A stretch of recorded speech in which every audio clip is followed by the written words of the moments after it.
Let's talk about a hypothetical war in 2026. The fallout? It could break the global economy.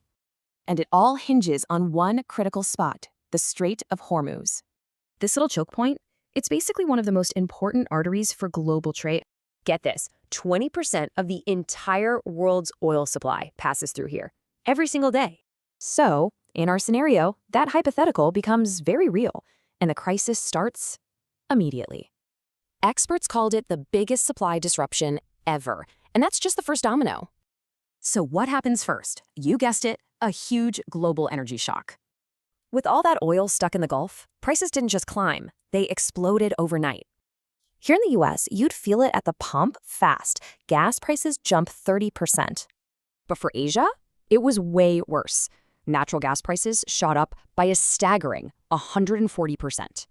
Okay, so that's the energy shock. Now for the next domino, total chaos in global shipping. You can't go through, so you gotta go around. It's a huge, expensive, and slow detour.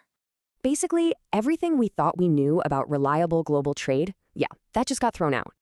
And here's the thing, this crisis was way bigger than just oil and gas. Suddenly, crucial stuff for farming, tech, and even healthcare was completely cut off.